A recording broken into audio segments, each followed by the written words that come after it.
குரு பிரம்மா குரு விஷ்ணு குருதேவோ மகேஸ்வர குரு சாட்சாத் பரபிரம்மா தஸ்மை ஸ்ரீ குருவே நமக. ஆஸ்ட்ரோ டிவி ஆதி நேயர்களுக்கு வணக்கம். உங்கள் ஜோதிடர் முருகேசன் பேசுகிறேன். இன்றைய வீடியோவில் மகர லக்னம் அல்லது மகர ராசியில் பிறந்தவர்களுக்கு எந்த காலகட்டத்தில் பணப்புழக்கம் அதிகமாக இருக்கும், அதாவது எந்த தசாப்திகள் நடைமுறையில் இருக்கும் பொழுது உங்களுக்கு அளவு கடந்த பணம் வரும் என்பதை பற்றித்தான் இன்றைய வீடியோவில் நாம் பார்க்க இருக்கிறோம். இப்போ மகரம் பாருங்க, காலபுருஷ தத்துவத்தில் 10வது ராசி. இந்த ராசிக்கு அதிபதி உழைப்புக்கு காரகம் உள்ள சனி பகவான் ஆவார். மகர ராசிக்குள் உத்திராட நட்சத்திரம் 2, 3, 4 பாதங்களும், திருவோண நட்சத்திரம் 4 பாதங்களும், அவிட்ட நட்சத்திரம் முதல் 2 பாதங்களும் இந்த ராசிக்குள்ள வரும். பொதுவாக மகர ராசிக்காரர்கள் பயண பிரியர்கள், வெளியூர் வெளிநாடு சென்று அதிகம் பிழைக்கக்கூடியவர்கள் இந்த மகர லக்னம் அல்லது மகர ராசியில் பிறந்தவர்கள். அதே போல சகலகலா வல்லவர்கள், எல்லா துறைகளிலும் தடம் பதிக்கக்கூடியவர்கள் பாருங்க மகர லக்னம் மகர ராசியில் பிறந்தவர்கள். உழைப்பை நம்பி வாழக்கூடியவர்கள், அதே போல சொந்த தொழிலில் பிரகாசம் உடையவர்கள் இந்த மகர லக்னம் மகர ராசியில் பிறந்தவர்கள். அதாவது ஒவ்வொரு ஆணுக்கும் பின்னால ஒரு பெண் இருக்கிறாள் அப்படின்னா அது மகர ராசிக்கு தான் பொருந்தும். அப்ப மகர லக்னம் அல்லது மகர ராசியில் பிறந்தவர்களுக்கு திருமணத்துக்கு பிறகுதான் வாழ்க்கையில ஒரு பிரகாசங்கிறது இருக்கும். மகர ராசிக்காரர்கள் இந்த அதிர்ஷ்டம், அதே போல குறுக்கு வழி இதெல்லாம் நம்ப மாட்டார்கள். உழைப்பை மட்டும் நம்பக்கூடியவர்கள் மகர லக்னம் மகர ராசியில் பிறந்தவர்கள். சரி, இந்த மகர லக்னம் மகர ராசியில் பிறந்தவர்களுக்கு எந்த காலகட்டத்தில் பணப்புழக்கம் அதிகமாக இருக்கும், எந்த தசாபுதிகள் நடைமுறையில் இருந்தால் உங்களுக்கு அளவு கடந்த பணம் வரும் என்பதை பற்றித்தான் இன்றைய வீடியோவில் நாம் பார்க்க இருக்கிறோம். பொதுவாக ஜோதிடத்தில் பாருங்க, பணவரவை சொல்லக்கூடிய ஒரு 4 ஸ்தானங்கள் உண்டு. அதாவது பணபர ஸ்தானங்கள் ராசி லக்னத்திற்கு 2ஆம் இடம், 5ஆம் இடம், 8ஆம் இடம், 11ஆம் இடம். அப்போ மகர லக்னம் மகர ராசியில் பிறந்தவர்களுக்கு 2ஆம் அதிபதியாக வரக்கூடியவர் சனி பகவான், 5ஆம் அதிபதியாக வரக்கூடியவர் சுக்கிரன், 8ஆம் அதிபதியாக வரக்கூடியவர் சூரியன், 11ஆம் அதிபதியாக வரக்கூடியவர் செவ்வாய். அப்போ மகர லக்னம் மகர ராசியில் பிறந்தவர்களுக்கு 2ஆம் அதிபதி சனி பகவான், 5ஆம் அதிபதி சுக்கிரன், 8ஆம் அதிபதி சூரியன், 11ஆம் அதிபதி செவ்வாய், இவர்கள் தான் பாருங்க பணப்புழக்கத்தை கொடுக்க வல்லவர்கள். இவர்களுடைய தசாபுத்தி நடக்கும் பொழுது பாருங்க உங்களுக்கு அளவு கடந்த பணம் இருக்கும். இவர்கள் 2, 5, 8, 11 இருந்து தசாபுத்தி நடத்தினால்தான் அந்த பணப்புழக்கம் சிறப்பாக இருக்கும். அப்ப மகர லக்னம் மகர ராசியில் பிறந்தவர்களுக்கு சனி பகவான் 2ஆம் இடத்துல மூலத்திரிகோண பலத்தில் இருக்கிறாரு வச்சுங்க. கூடவே சுக்கிரனோ அல்லது செவ்வாயோ அல்லது சூரியனோ இருந்தால் உங்களுக்கு கட்டாயம் பணப்புழக்கம் சிறப்பாக இருக்கும். இல்லைன்னா இந்த சனி பகவானுக்கு சூரியனுடைய பார்வையோ அல்லது சுக்கிரனுடைய பார்வையோ அல்லது செவ்வாயோடைய பார்வையோ இருந்தாலும் பாருங்க, அந்த சனி தசா புத்தி நடக்கும் பொழுது, சனி திசையோ அல்லது புத்தி நடக்கும் பொழுது உங்களுக்கு கட்டாயம் பணப்புழக்கம் இருக்கும். அதுவும் அளவு கடந்த பணப்புழக்கத்தை பார்க்க முடியும். அப்ப 2 குடையவர் 5 குடையவரோடோ அல்லது 8ஆம் அதிபதியோடோ அல்லது 11ஆம் அதிபதியோடோ சேர்க்கை பார்வை பெறக்கூடிய காலகட்டத்தில் தசாபுத்தியின் நடைமுறையில் இருந்தால், கோச்சாரமும் அதற்கு சம்மதித்தால் அந்த காலகட்டத்தில் நீங்கள் நிறைய பணப்புழக்கத்தை பார்க்க முடியும். அதே போல 5ஆம் அதிபதி அப்படின்னு சொல்லக்கூடியவர் பாருங்க சுக்கிரன். இந்த 5ஆம் இடங்கிறது நம்முடைய முன்னோர்களை சொல்லக்கூடியது, நம்முடைய பூர்வ புண்ணிய ஸ்தானம்.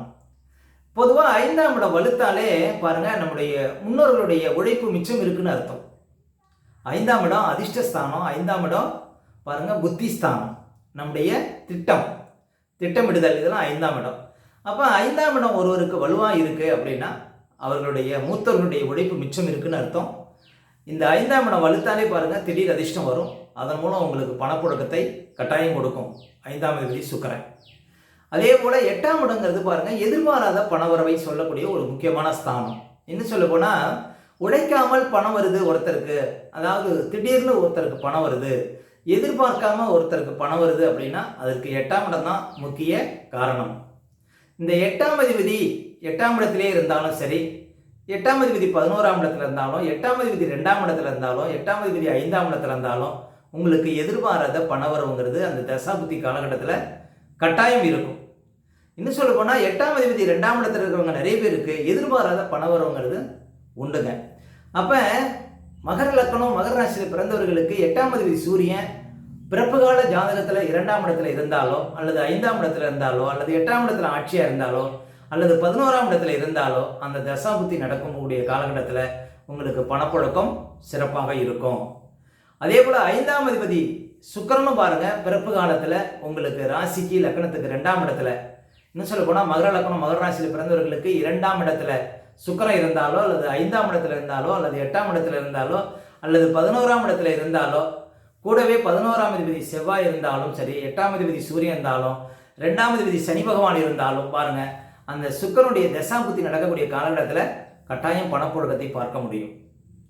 பொதுவாக பாருங்க, இந்த 2, 5, 8, 11 கூடியவர் எந்த விதத்திலாவது சம்பந்தப்பட்டிருந்தால் அந்த தசாபுத்தி நடக்கும் பொழுது பாருங்க, நீங்கள் நிறைய பணப்புழக்கத்தை பார்க்க முடியும்.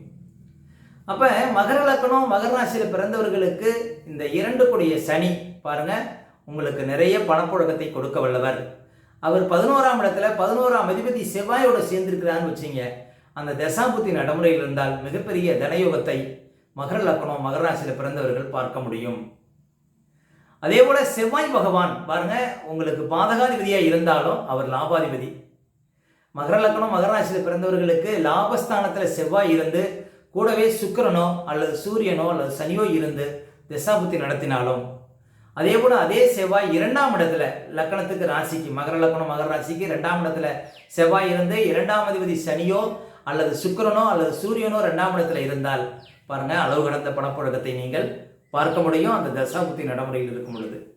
அதே போல செவ்வாய் 5ஆம் இடத்துல அமர்ந்து 11ஆம் இடத்தை பார்த்தாலும், அல்லது 5ஆம் இடத்துல அமர்ந்து சுக்கிரனோடோ அல்லது சூரியனோடோ அல்லது சனியோட சேர்ந்திருந்தாலும் பாருங்க, அந்த காலகட்டத்தில் நிறைய பணப்புழக்கத்தை நீங்கள் பார்க்க முடியும். அதே செவ்வாய் 8ஆம் இடத்துல அமர்ந்து 2ஆம் இடத்தை பார்த்தாலும் சரி, அல்லது உங்களுக்கு 11ஆம் இடத்தை பார்த்தாலும் பாருங்க, மிகப்பெரிய தனயோகத்தை மகர லக்னம் மகர ராசியில் பிறந்தவர்கள் அனுபவிக்க முடியும். அப்ப மகர லக்னம் மகர ராசியில் பிறந்தவர்களுக்கு இந்த சனி பகவான், சுக்கிரன், சூரியன், செவ்வாய் இவர்கள் நால்வரும் உங்களுக்கு அளவு கடந்த பணப்புழக்கத்தை கொடுக்க வல்லவர்கள். இவர்களுடைய தசாபுத்திகள் எந்த விதத்திலாவது பாருங்க நடைமுறையில் வரக்கூடிய காலகட்டத்தில் தான் நீங்கள் மிகப்பெரிய தனயோகத்தை பார்க்க முடியும். அப்போ மகர லக்னம் மகர ராசியில் பிறந்தவர்களுக்கு இந்த சனி பகவான் பாருங்க, உங்களுக்கு கோச்சாரத்தில் ராசிக்கு லக்னத்துக்கு 2ஆம் இடத்துல சஞ்சாரம் செய்யும் போதும் கூட, அல்லது 5ஆம் இடத்துல சஞ்சாரம் செய்தாலும் சரி, அல்லது 8ஆம் இடத்துல சஞ்சாரம் செய்யும் போதும் சரி, ஏன்னா 2ஆம் இடத்துல சனி பார்ப்பார், அல்லது 11ஆம் இடத்துல கோச்சாரத்தில் சஞ்சாரம் செய்யும் போதும் பாருங்க, உங்களுக்கு கட்டாயம் பணப்புழக்கங்கிறது வரும். அந்த காலகட்டத்தில் மிகப்பெரிய தனயோகத்தை நீங்கள் அடைவீர்கள். அதே போல சுக்கிரனும் பாருங்க கோச்சாரத்தில் அதே போல சுக்கிரனும் பாருங்க 5ஆம் அதிபதி சுக்கிரன் மகர லக்னம் மகர ராசியில் பிறந்தவர்களுக்கு மிக உன்னதமான ஒரு யோகத்தை கொடுக்கக்கூடியவர். இன்னும் சொல்ல போனால் மகர லக்னம் மகர ராசியில் பிறந்தவர்களுக்கு அதிக அதிர்ஷ்டத்தை கொடுக்கக்கூடியவர் சுக்கிரன். அவரும் கோச்சாரத்தில் ராசி லக்னத்துக்கு 2ஆம் இடத்துலையோ அல்லது 5ஆம் இடத்துலையோ அல்லது 8ஆம் இடத்துலையோ 11ஆம் இடத்துலையோ சஞ்சாரம் செய்யக்கூடிய காலகட்டத்திலையும் உங்களுக்கு கட்டாயம் பணம் வரும். அதே போல் சூரியனும் சரி கோச்சாரத்தில் ராசி லக்னத்துக்கு 2, 5, 8, 11 சஞ்சாரம் செய்யும் போதும் பாருங்கள் உங்களுக்கு பணம் வரும். அதே போல் செவ்வாயும் பாருங்கள் கோச்சாரத்தில் ராசிக்கு 2, 5, 8, 11 சஞ்சாரம் செய்யக்கூடிய காலகட்டத்தில் நீங்கள் பணவரவை பார்க்க முடியும். அப்போ கூடவே பாருங்கள், உங்களுக்கு குரு பகவானுடைய பார்வையோ குரு பகவானுடைய சேர்க்கையோ இருந்தால் இந்த பலன் இன்னும் கூடுதலாக இருக்கும். இப்போ உங்களுக்கு 2ஆம் இடத்துல சனி இருக்கிறார், கூடவே குரு பகவான் இருக்கிறார், இல்லைன்னா குரு பகவானுடைய பார்வை இருக்கிறது அப்படின்னாலும் பாருங்கள், அந்த தசாபுத்தி நடக்கக்கூடிய காலகட்டத்தில் நீங்கள் நிறைய பணப்புழக்கத்தை பார்க்க முடியும். அப்போ இந்த 2, 5, 8, 11 கூடியவர் இடமாறி இருந்தாலும், இல்லைன்னா 2, 5, 8, 11 ஏதாவது ஒரு கிரகம் இருந்து தசாபுத்தி நடத்தினாலும் பாருங்கள், அந்த காலகட்டத்தில் நீங்கள் பண வரவை கட்டாயம் பார்க்க முடியும். அப்போ மகர லக்னம் மகர ராசியில் பிறந்தவர்களுக்கு இந்த சனி, சுக்கிரன், சூரியன், செவ்வாய் இவர்கள் சரியான இடத்துல இருந்து தசாபுத்தி நடக்கும் பொழுது மிகப்பெரிய தனயோகத்தை மகர லக்னம் மகர ராசியில் பிறந்தவர்கள் அனுபவிக்க முடியும், பெற முடியும். ஓகே, இந்த வீடியோ பிடிச்சிருந்தா லைக் கொடுங்க, உங்கள் கருத்துக்களையும் கமெண்ட்ஸில் பதிவிடுங்க. இன்னும் நம்ம பல வீடியோ கொடுக்க இருக்கிறோம். நம்ம சேனலை சப்ஸ்கிரைப் பண்ணுங்க.